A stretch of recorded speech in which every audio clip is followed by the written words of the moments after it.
of Jesus on the cross are comforting and consoling, healing and redeeming.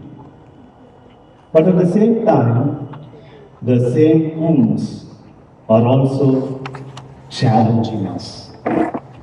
If at all, my dear friends, we want to make this commemoration of the Good Friday a meaningful one, we have to take those challenges seriously.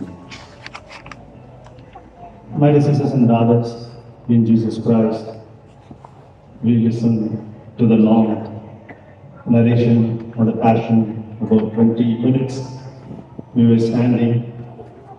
Towards the end, some of us felt discomfort, legs are paining, we started shaking and so on. And just a thought occurred to me. It is so difficult to stand and listen to the passion of Jesus. Then how much more it must have been agonizing to undergo those passions. My dear friends, today the theme given to us is cross, consoling yet challenging. In Tamil, there is a beautiful hymn which is very meaningful to quote today. எங்களது மீறுதலால் காயப்பட்டி நொறுக்கப்பட்டி தழும்புகளால் சுகமானோ எங்களது மீறுதலால் காயப்பட்டி நொறுக்கப்பட்டி தழும்புகளால் சுகமானோ ஐயா தழும்புகளால் சுகமானோ. The meaning is, because of our transgressions, you were tortured, you were wounded, but by that wound we are healed. My dear friends, today for our meditation reflection, I got 3 parts to share with you. The first part, a few ideas and insights about the cross and crucifixion. And secondly, how the wounds of Jesus become healing and life-giving to us. And third would be how these wounds are challenging us today. First, a few words about the cross and crucifixion.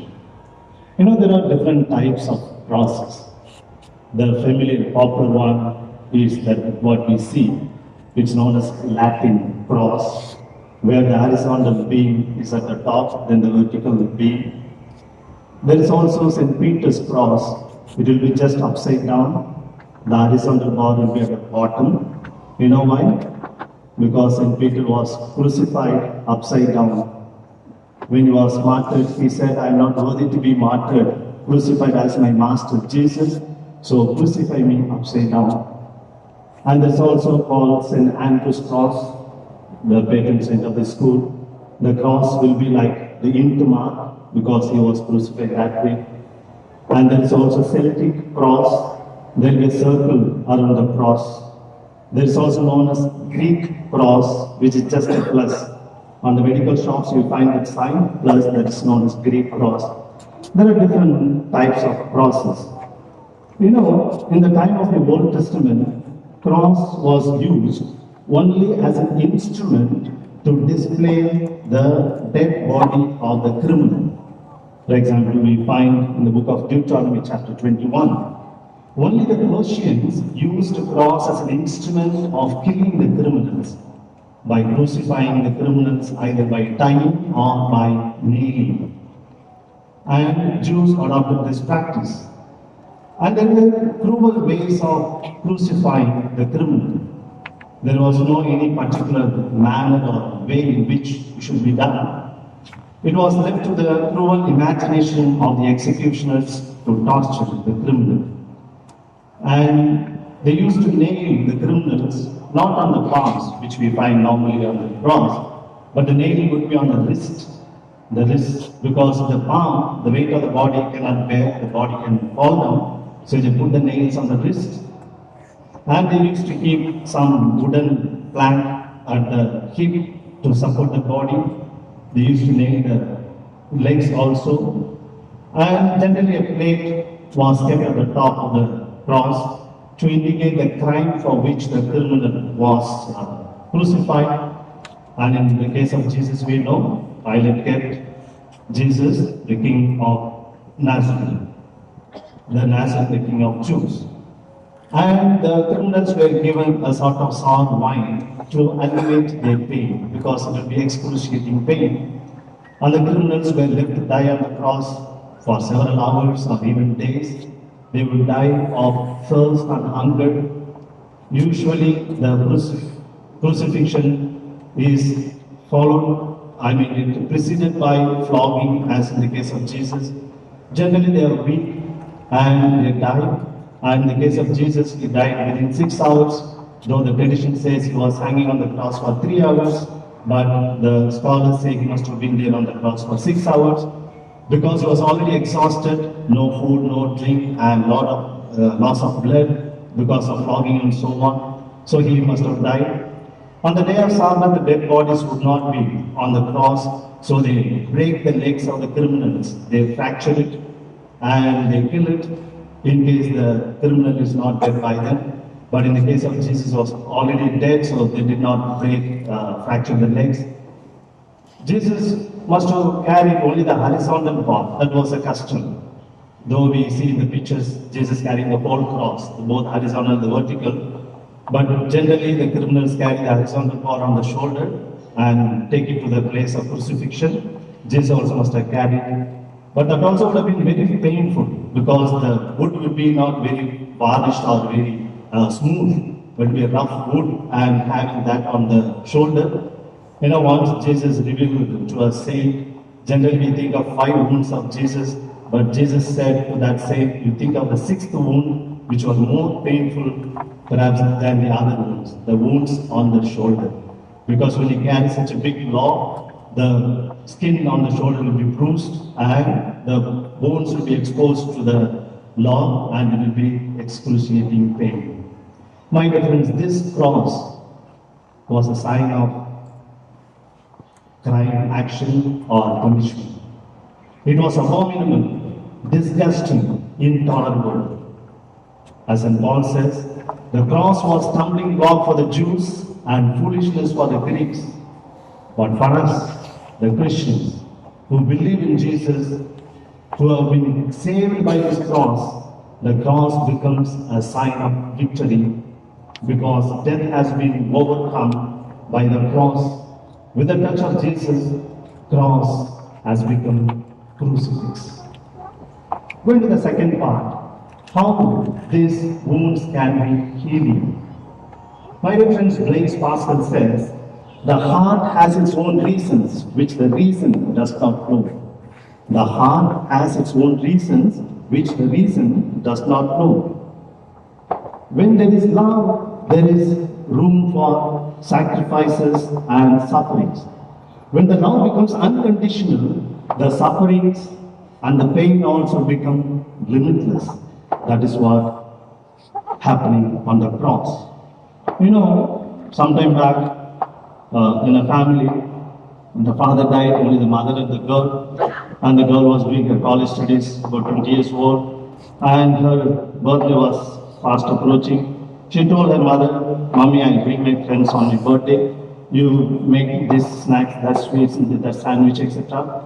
But one thing, you don't bring the snacks to serve them, I will come to the kitchen and take the snacks. The mother was looking at her. The girl said, no, Mommy, nothing very serious, because you have some wounds on your hand, no? The scar, burn wounds, and that will be disturbing to my friends because they are not from elite group, so they may not like that. That's why I said. The mother said, okay, my dear, but I want to tell you something which I didn't tell you for the 20 years. When you were a small baby, your father died, as you know. We moved to our village because we did not have enough money to survive in the town, and we were living in the small hut. And we were once sleeping in the hut, in the cradle. I had gone to take water. When I came back, I saw our hut was on fire, and people were there trying to douse it, and they were making noise, etc. As I approached, then I said, my daughter's child is there inside. and I tried to enter. They stopped me, but I just pushed them away, and I entered. Already the fire was really very strong, and I took you along with the cradle and kept close my chest, and I was running. At that time, the main log, wooden plank with this burning, it fell down. I holding you on my right hand, I pushed away the burning log and brought you safe. And these wounds happened at that time. The girl was moved to tears. She kissed those wounds. Till then, it was repugnant, disgusting wounds and scars for that girl. But now, since she knows, these very wounds gave me life. It has taken a different meaning. If ordinarily a human mother by her wounds can save a child, the Messiah, the Savior, with his wounds can save the whole world. The cross was repugnant, intolerable for them, but for us, it's not so. That is why perhaps I like to see the 4 words INRI on the cross in a different way. INRI, as I mentioned, Jesus Nazarenus Rex Judeo. It's a Latin expression. Jesus the Nazarene, the King of Jews. It was written in Greek and Aramaic and Latin. And this INRI, perhaps for those people, I stands for insulted, N for neglected, R for rejected, I for ignored. Jesus on the cross is like that. Totally insulted, neglected, rejected, ignored. But for us, the believers, the same INRI can take a different meaning. I, immortal, N, necessary, or radiant, I, indispensable. Yes, this Jesus on the cross is immortal, necessary, radiant, and indispensable for us, my dear friends. Cross in itself, suffering in itself, nothing great in that. Nobody wants that. Even God will not want suffering just for the sake of suffering. Cross just for the sake of cross. Jesus without cross is not possible. Jesus without cross is not possible because Jesus is the epitome of love. And wherever there is love, there is suffering, there is pain. So Jesus without cross is not possible, and cross without Jesus is not desirable. Who will want cross? Even Jesus would not want a cross just for the sake of cross, but for the purpose behind it. My dear friends, any suffering, any pain becomes meaningful for which it is undergone. But for the purpose, suffering becomes meaningless, it's just a pain. That is why a mother who sits throughout the night along with a suffering child to give medicines on appropriate time, she undertakes that suffering willingly for the sake of the child. If the son or daughter is addicted to some sort of bad habits, both the father and mother take pains in order to correct him, just because the love for the child. And similarly, a student studies for the exam, forgetting food, forgetting sleep. Why? That suffering is worth for the sake of the exam. So it's the purpose of the suffering which makes it meaningful. And when we don't know the cause of the suffering becomes more painful, more intolerable. For example, 2 students write exam, and one student studies very well and prepares very well, he writes very well, he also fails. And another one does not study, does not prepare, does not write well, he also fails. Now for whom the suffering will be more? Obviously for the one who studied well, who wrote well, because he did not know the reason why I failed. The other fellow might say, oh yes, I didn't write, I didn't prepare well, so I failed. So when the reason is known for the suffering, that becomes easier, my dear friends.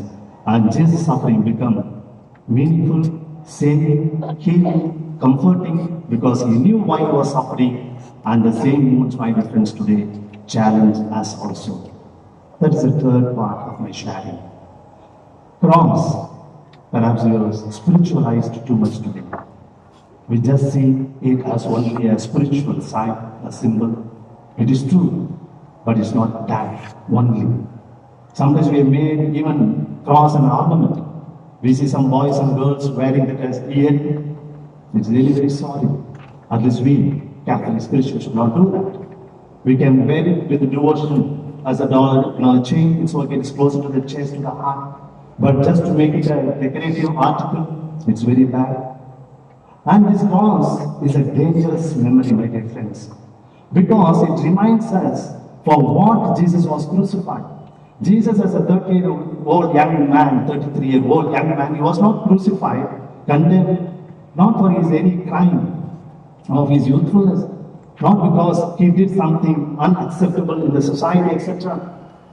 The crucifixion was a result of his choice. He chose to live a different life, and that resulted in the crucifixion. So today, you and I, when you look at the cross, you must think of the choice for which Jesus died on the cross. He did not go with the majority, he chose the right way. You know, for the Sunday, our assistant parish priest, on his back, he has written these words: don't follow the majority, follow the right way. For the Sunday, do you remember?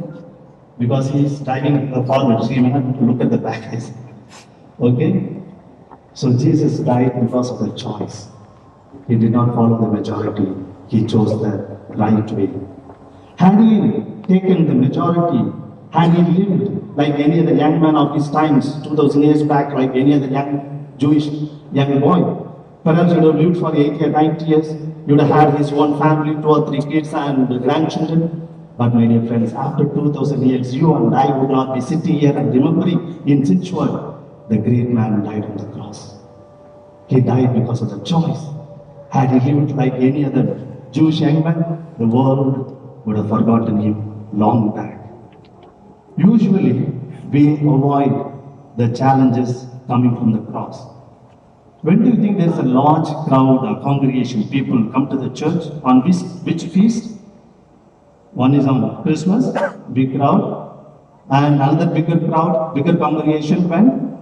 Easter, Good Friday. So the biggest, the number of people attending the services on Christmas and on Good Friday. What do you think would be the reason for that? Both are government holidays. That is one reason.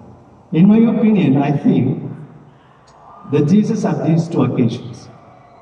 During the Christmas time, Jesus, a small baby, lying in the manger, sleeping so cutely. We go on sing lullaby, choo choo choo choo. Jesus, okay, take care. Jesus cannot talk, cannot ask us question. We make sure that he sleeps, and the choir also will add to that. Jesus sleeps well by the beautiful hymns that time. And when do we come again to the church? On the Good Friday. Now also Jesus cannot talk. He has finished all the talking. He is motionless. He is speechless. And we conveniently, I think, avoid between these 2 occasions the grown-up, adult, strong, mature Jesus, because he will ask us questions. He will challenge us. Therefore, we go to the church to see before he begins speaking, and then we go to the church when he has finished speaking. Finally, my dear friends, a few challenges that come from the crucified Lord, the wounds of Jesus. When I tend to be furious, the wounds of Jesus ask me to forgive. When I'm afraid and try to withdraw, the wounds of Jesus tell me, take courage and go forward. When I have my doubts, the wounds of Jesus gently touch me, saying, have confidence. When I feel restless, they tell me, be calm. When I prefer to go on my own ways, they command me, come and follow me. When I set my own plans, they shock me by saying, forget about them. When I fight for the material goods, the wounds of Jesus say, leave them behind. When I want security in my life, they say, I promise you absolutely nothing. When I like to live my own life, they tell me, give up your life. When I like to command others, they tell me, obey. When I like to boss over others, the wounds of Jesus invite me to serve. When I try to understand with my brains, they tell me, believe with your heart. When I like clarity in everything, they speak to me in parables. When I like poetry, they speak to me of realities in plain words. When I like to preserve my tranquility, they like that I am disturbed. When I go in for violent reactions, they say, peace be with you. When I draw my sword, they order me, put that away. When I think of revenge, they challenge me, saying, offer your other cheek. When you choose hatred, they say, love your enemies. When you go in for compromises, the wounds of Jesus say, I have come to cast fire on earth. When you like to remain hidden, they demand that I let my light shine. When I eagerly look for the best place, they direct me to sit in the last bench. When I try hard to be greatest, they say, learn how to be as little as a child. When I like my spirituality to be noticed by others, they gently whisper into my ears, pray in your room behind the locked doors. When I like to react arrogantly based on the caste discriminations or any other discrimination, they tell me caste is something abominable to me. When I like to act upon the discrimination of gender, they tell me both woman and man have been created in the image and likeness of God. Yes, dear sisters and brothers, if at all we take the crucified Jesus seriously, our lives cannot be the same as before. The crucifix has to touch our lives. When it touches, we will be confused, we will be provoked, and certainly we will be disturbed. And that disturbance, I think, would be a good beginning of becoming a people with a difference.